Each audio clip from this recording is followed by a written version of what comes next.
Hello guys, very warm welcome.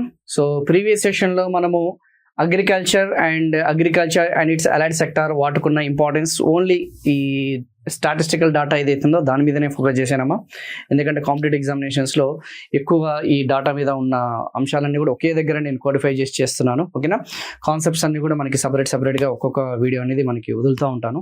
So ఇప్పుడు వచ్చేసి మనం ఇండస్ట్రియల్ సెక్టార్. సో మనందరికీ తెలిసిందే పరిశ్రమల రంగం అనేది ఏదైతుందో ఆ యొక్క ఇండస్ట్రియల్ సెక్టార్ ఏదైతుందో ఆ యొక్క పారిశ్రామిక రంగానికి సంబంధించింది ఏదైతుందో, ఓకేనా, పారిశ్రామిక రంగానికి సంబంధించింది ఏదైతుందో. సో అందులో మనకున్న సబ్ సెక్టార్స్ ఏందమ్మా, మ్యానుఫ్యాక్చరింగ్, తయారీ రంగం ఏదైతుందో ఆ యొక్క ఉత్పత్తి రంగం ఏదైతుందో మ్యానుఫ్యాక్చరింగ్ అనేది ఒకటి ఉంటుంది. రెండోది వచ్చేసి కన్స్ట్రక్షన్ అని చెప్పేసి ఒకటి ఉంటుంది. ఏమన్నా కన్స్ట్రక్షన్ చెప్పేసి ఒకటి ఉంటుంది. మూడోది వచ్చేసి గ్యాస్, వాటర్ సప్లై అండ్ ఏదైతే మనం చెప్పుకున్న ఎలక్ట్రిసిటీ, ఓకేనా, అండ్ అదర్ యూటిలిటీస్ అనేది ఉంటుంది. సో ఇందులో ఈ యొక్క ఇండస్ట్రియల్ సెక్టార్కి సంబంధించిన షేర్ అనేది ఎంత, ఇండస్ట్రియల్ సెక్టార్కి సంబంధించిన గ్రోత్ రేట్ ఎంత గుర్తున్నాయా లేదా? ఇండస్ట్రియల్ సెక్టార్కి సంబంధించిన గ్రోత్ రేట్ అరౌండ్ 6% ఉంటుంది, గుర్తొచ్చిందా లేదా? అగ్రికల్చర్ సెక్టార్ వచ్చేసి మనకి 3.1%, ఇది వచ్చేసరికి 6.2 సంథింగ్ చెప్పినట్టున్నాను, గుర్తుందా లేదా మరి మీకు? అదే సర్వీస్ సెక్టార్ వచ్చేసి 9, 3 టేబుల్ గుర్తుపెట్టుకోండి సరిపోతుందని కూడా మీకు క్లియర్గా మెన్షన్ చేయడం జరిగింది. ఐ థింక్ 6.2 సంథింగ్%, ఓకేనా. సో అది కొంచెం మీరు ఫోకస్ చేయడానికి ప్రయత్నించండి అమ్మా డేటా మీద.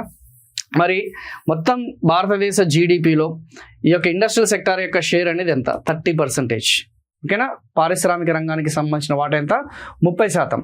అండ్ దాని మీద ఉన్న వర్క్ ఫోర్స్ ఏదైతుందో ఎంతమంది డిపెండ్ అయ్యారు? అదే 30%, ఓకేనమ్మా, అదే 30%. అదే ఇంతకుముందు మనం చెప్పుకున్న అగ్రికల్చర్ సెక్టార్ ఏదైతుందో భారతదేశ జీడిపిలో తన యొక్క వాటా ఎంత? అగ్రికల్చర్ సెక్టార్ 20%, కానీ ఎంతమంది డిపెండ్ అయ్యారు? 46% డిపెండ్ అయ్యారు, 46% మంది డిపెండ్ అయ్యారు. అందుకే మనకి లో ప్రొడక్టివిటీ, ఇన్కమ్లో మనకి లో ప్రొడక్టివిటీ అని చెప్పేసి మనం చెప్పడం జరిగింది. ఇక్కడ వచ్చేసరికి యావరేజ్గా సేమ్ అనమాట, పెద్దగా మార్పు లేదు. అదే సర్వీస్ సెక్టార్కి వచ్చేసరికి మనకి జీడిపిలో తన యొక్క వాటా అనేది it is around 55% or 53 to 55. And labour ఏదైతే వర్క్ ఫోర్స్ వర్క్ ఫోర్స్ తన యొక్క వాటా అనేది ఇట్ ఈస్ అరౌండ్ 30%. అంటే ఇక్కడ హై ప్రొడక్టివిటీ అనేది ఉంది. ఇక్కడ హై ప్రొడక్టివిటీ, ఇదే ನಮ್ಮ ఎగ్జామ్లో స్టేట్మెంట్స్ పరంగా అడుగుతాడు. అధిక ఉత్పాదకత, హై ప్రొడక్టివిటీ, లో ప్రొడక్టివిటీ. ఇన్కమ్స్లో చూసుకుంటే అల్ప ఉత్పాదకత, ఓకే, ఈ ఆదాయ పరంగా చూసుకుంటే అల్ప ఆదాయ అనొచ్చు, అల్ప ఉత్పాదకత అని కూడా అనొచ్చు. అదే వచ్చేసరికి ఇది మోడరేట్గా ఉంది, వెరీ వెరీ సింపుల్, మధ్యస్థ స్థాయిలో కనిపిస్తుంది కదా. మోడరేట్ ప్రొడక్టివిటీ అంటే యాజ్ ఇట్ ఈస్ అనమాట, 1 ఈజ్ ఈక్వల్గా ఉంది, ఈక్వల్ ప్రపోర్షనట్గా ఉంది. ఇక్కడ ఎక్కువ హై ప్రొడక్టివిటీ ఉంది ఈ రంగంలో, సర్వీస్ సెక్టార్లో, ఓకేనా. స్టేబుల్ ఇన్కమ్స్ అనేది ఉంటాయి, ఓకే. మనందరికీ తెలిసిందే. ఇక్కడ వచ్చేసరికి అన్స్టెబిలిటీ ఉంటుంది, ఓకే, ఇన్స్టెబిలిటీ ఆర్ అన్స్టేబుల్గా మనకి ఎకానమీ సిస్టమ్ అనేది ఉంటుంది. సో ఇక్కడ వచ్చేసరికి మనకి మోడరేట్గా ఉంటుంది అన్న సంగతి గుర్తుపెట్టుకోండి, ఓకేనా. Very very very important. And manufacturing sector వచ్చేసి ఆర్ ఏదైతే మనం చెప్పుకున్న ఇండస్ట్రియల్ సెక్టార్ వచ్చేసి మనకి ఎంప్లాయ్మెంట్ క్రియేషన్లో చాలా కీ రోల్ ప్లే చేస్తుంది. మన ఎక్స్పోర్ట్స్ విషయంలో చాలా కీ రోల్ అనేది ప్లే చేస్తుంది. Very very very important. Exports అంతర్జాతీయంగా మనకి ఏదైతే ఎగుమతులు ఏదైతే అది ఎస్పెషల్లీ ఎంఎస్ఎంఎస్, ఓకేనా. సో దీని గురించి పూర్తి డీటెయిల్స్ అనేది మనం కవర్ చేద్దాం. So the industries includes manufacturing, construction, mining and queries and electricity and other utilities. Of course industrial sector mining and queries ఉంది కాబట్టి దీన్ని సెకండరీ సెక్టర్ అని కూడా మనం చెప్పడం జరుగుతుంది.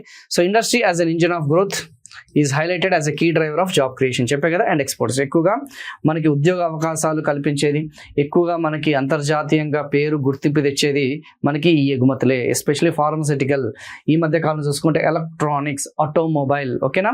సో ఈ టెక్నాలజీస్ అన్ని కూడా చూసుకుంటే మనకి ఈ ఆటోమొబైల్ రంగము, electrical, electronics, particularly MSMEs produce చేసేవి, మెడికల్ డివైజెస్, ఓకే, ఇవన్నీ కూడా మనము ప్రపంచ స్థాయిలో చూసుకుంటే ఎగుమతి చేస్తున్నాం అనే సంగతి గుర్తుపెట్టుకోండి. ఆల్రెడీ మనం చెప్పుకున్నాం 30%, ఇదంతా కూడా మీకు చెప్పాను. అయితే నౌ ఎగ్జామినేషన్ పాయింట్ ఆఫ్ వ్యూలో మనందరికీ తెలిసిందే ఇండస్ట్రియల్ సెక్టార్ కాబట్టి ఒక్కసారి టీజీపీఎస్సీ కానీ ఏపీఎస్సీ కానీ ఇది చూడమ్మా, సెక్టోరియల్ కంట్రిబ్యూషన్స్ అని చెప్పేసి ఉంటుంది. రంగాల వారీగా వాటా, అక్కడితో అయిపోకూడదు. వాటికి సంబంధించిన తీరుతెన్నులు ఏదైతుందో, వాటికి సంబంధించిన పోకడలు ఏదైతుందో, వాటికి సంబంధించిన ట్రెండ్స్ ఏదైతుందో, ఒకే ధోరణులు ఏదైతుందో అవి కూడా మనం చదువుకోవాల్సిందే. సో ఒకప్పుడు చూసుకుంటే ఇండస్ట్రియల్ సెక్టార్ 2015-16లో చూసుకుంటే ఆ యొక్క ఇండస్ట్రియల్ సెక్టార్ యొక్క షేర్ అనేది అది ఒకప్పుడు 29% ఉండే. అంటే నరేంద్ర మోడీ గారు ఎప్పుడైతే స్టార్టింగ్ అధికారానికి వచ్చారో అప్పుడు 29%, ఇప్పుడు వచ్చేసరికి 31 నుంచి, అంటే స్లైట్ వేరియన్స్ మాత్రమే. ఆ వాటా చూసుకుంటే ఇండస్ట్రీ ఓవరాల్లో పెద్దగా మనకి గణనీయమైన మార్పులు లేదు. ఈవెన్ నేను చాలా సందర్భాల్లో ఇండస్ట్రీ మన ఇంట్రొడక్షన్ క్లాసెస్లో కూడా చెప్పే ఉంటాను. మేబీ ఫ్రెష్గా లైవ్ క్లాసెస్ స్టార్ట్ చేస్తున్నా కాబట్టి ఓకేనా, ఆ లైవ్ క్లాసెస్లో కూడా ఇదే చెప్తాను చూడండి. మన యొక్క పారిశ్రామిక రంగం వాటా, వ్యవసాయ రంగం వాటా, సేవా రంగం వాటా పెద్దగా మార్పు ఉండదు. గత దశాబ్ద కాలం నుంచి చూసుకుంటే యాజ్ ఇట్ ఈజ్ సేమ్ అదే ఉంటుంది అని చెప్పేసి 1-2 పాయింట్స్ అనేది రేంజ్ గుర్తుపెట్టుకోండి అమ్మా. 29 నుంచి 30 గుర్తుపెట్టుకోండి, 18 నుంచి 20 గుర్తుపెట్టుకోండి, 53 నుంచి 55 గుర్తుపెట్టుకోండి. ఇలాగే నేను చెప్పింటాను. మేబీ ఒకవేళ ఇది రిపీటెడ్ క్లాస్ అయితే మీకు ఒకసారి గుర్తు చేసుకోండి, పెద్దగా ఇది ఉండదు.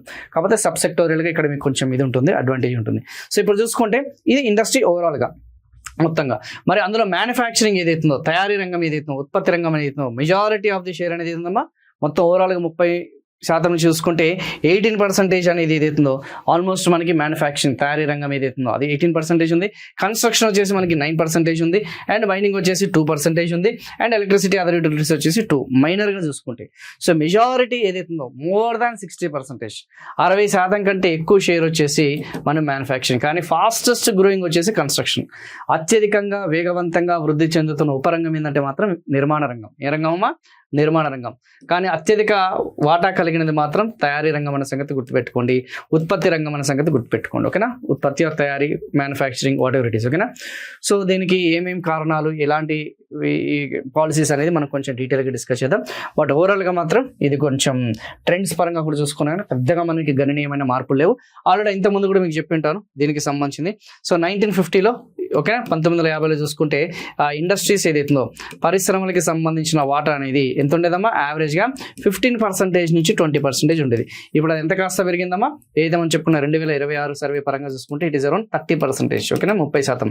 సో 29 నుంచి 30% ఉంటుంది యావరేజ్గా. సో ఆల్మోస్ట్ మనకి ఏమైపోయిందమ్మా? డబల్ అయింది. ఓకేనా, సో డబల్ అయింది, పైగా స్టడీగా గ్రో అవుతూ వచ్చిందన్న సంగతి గుర్తుపెట్టుకోండి. ఓకేనా, ఈ 75 సంవత్సరాల్లో స్టడీగా క్రమంగా మనకి వృద్ధి చెందుతుంది, క్రమంగా వ్యవసాయ పారిశ్రామిక రంగం వాటా అనేది క్రమంగా వృద్ధి చెందుతుంది. మరి అగ్రికల్చర్ సెక్టార్ మనకి ఇంతకుముందు చెప్పలేదు సార్ అంటే, ఎస్, అగ్రికల్చర్ సెక్టార్ వచ్చేసి 1950 నుంచి 55 మధ్యలో ఎంత ఉండేది తెలుసా? 50% నుంచి 55% ఉంది. అదే మనకి 2026కి వచ్చేసరికి 2026కి వచ్చేసరికి యావరేజ్గా 18% నుంచి 20% పడిపోయింది. అంటే మెల్లమెల్లగా వ్యవసాయ రంగము వాటి యొక్క సంబంధించిన వాటా అనేది ఏదైతుందో అది తగ్గుతూ వచ్చిందమ్మా. షేర్ అనేది మొత్తం టోటల్ జీడిపిలో చూసుకుంటే, మొత్తం వ్యవసాయ రంగం వాటాలో చూసుకుంటే అది తగ్గుతూ వచ్చింది. మరి పారిశ్రామిక రంగం వాటా అనేది స్టడీగా గ్రో అయింది. మరి what about service sector next discuss చేద్దాం. ఓకేనా, ఇంకా మనకి ఇది అవ్వలేదు, we're going to discuss in the next one. So ఇలాంటి లైవ్ సెషన్స్ కోసం ఓకేనా, మీకు ఏమన్నా లైవ్ సెషన్స్ కావాలనుకుంటే and MCQs with video explanation కావాలనుకుంటే మాత్రం 8331 నెంబర్కి కాల్ చేయండి. డెఫినెట్గా మీకు అందుబాటులో ఉండడం జరుగుతుంది. So test series with video explanation అనేది స్టార్ట్ చేస్తున్నానమ్మా. దాదాపు 3000 నుంచి 4000 bits completely competitive examination point of లో యాజ్ అన్ ఎక్స్ గవర్నమెంట్ ఎంప్లాయీగా మీకు ఫుల్ ఫ్లెడ్జ్డ్గా న్యాయం చేసే బాధ్యత నాది. ఓకేనా, so next one decadal structural shifts. మళ్ళీ 2015 నుంచి 2025కి మనకి ఎలాంటి మార్పులు అనేది ఉన్నాయి. సో ఇండస్ట్రియల్ షేర్ అనేది ఇన్ జీవీఏ గ్రాడ్యువల్గా ఏమైందమ్మా? చెప్పే కదా, గ్రాడ్యువల్గా స్టడీగా గ్రో అయింది. ఓకేనా, మ్యానుఫ్యాక్చరింగ్ షేర్ అనేది స్టేబుల్, పెద్దగా మార్పు లేదు. కనిపిస్తుందా మనకి మ్యానుఫ్యాక్చరింగ్ అనేది పెద్దగా గణనీయమైన మార్పులు అనేది ఏమైనా ఉన్నాయా? పెద్దగా గణనీయమైన మార్పులు అనేది లేవు. ఇది మాత్రం ఇండస్ట్రీ అనేది గ్రాడ్యువల్గా పెరుగుతుంది. అదే చెప్పే కదా, గ్రాడ్యువల్గా స్లోగా. కన్స్ట్రక్షన్ కూడా పెద్దగా ఏమీ లేదు, అంతగా గణనీయమైన మార్పులు అనేది ఏం కాదు. కాకపోతే fastest growing industrial sub sector, అత్యధికంగా వేగవంతంగా వృద్ధి చెందుతుంది.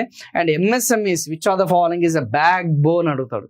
వెన్నెముక్క లాంటిది మన భారత ఆర్థిక వ్యవస్థకి వెన్నెముక్క లాంటిది అగ్రికల్చర్, అందరికీ తెలిసిందే. కానీ అదే మన ఇండస్ట్రియల్ సెక్టార్కి వెన్నెముక్క లాంటిది అని అడిగితే మాత్రం ఎంఎస్ఎంఈస్. ఓకేనా, మైక్రో స్మాల్ మీడియం ఎంటర్ప్రైజ్ ఏదైతుందో అది కొంచెం గుర్తుపెట్టుకోండమ్మా.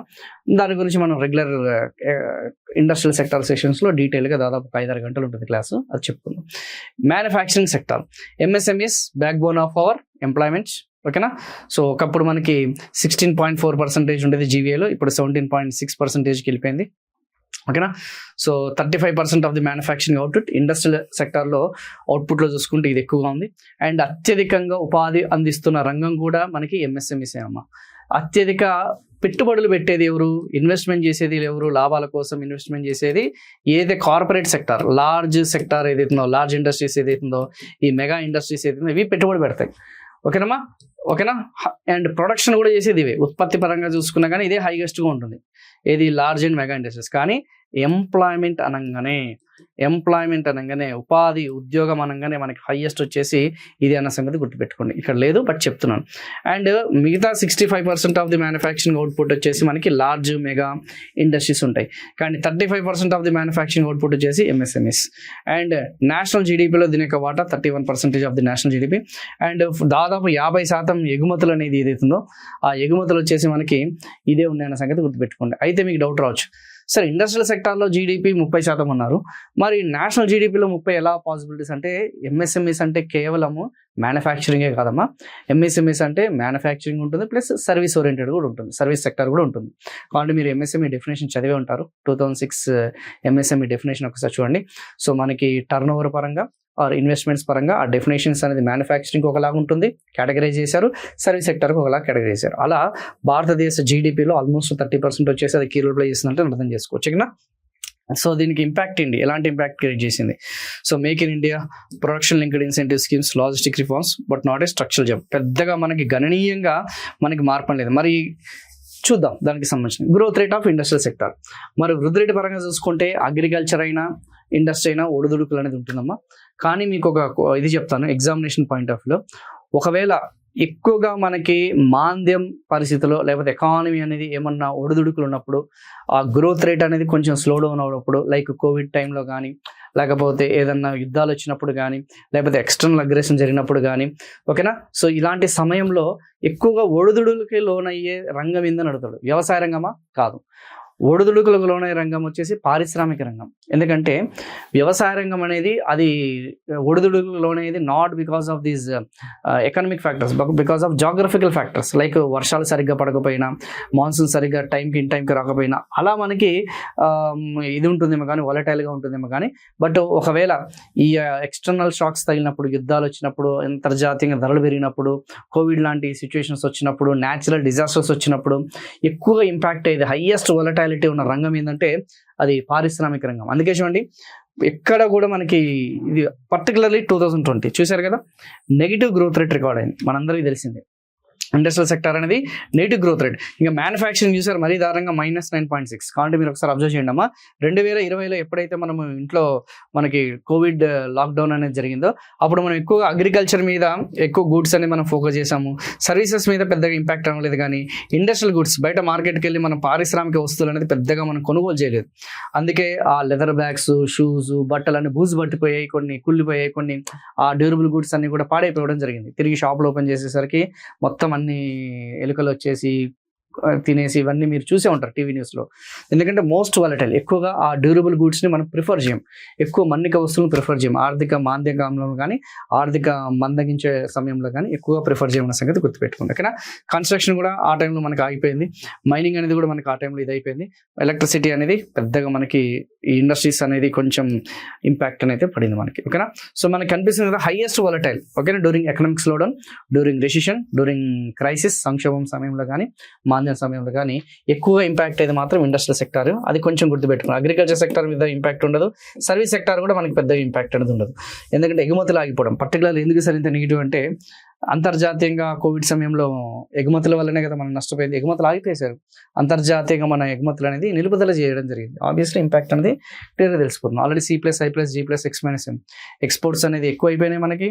సరే ఎక్స్పోర్ట్స్ అని తగ్గుదల నమోదైంది, దిగుమతులు ఏమో ఎక్కువ చేసాం, ఆబ్వియస్గా ఇంకా రుణాత్మకంగా వెళ్ళిపోయింది.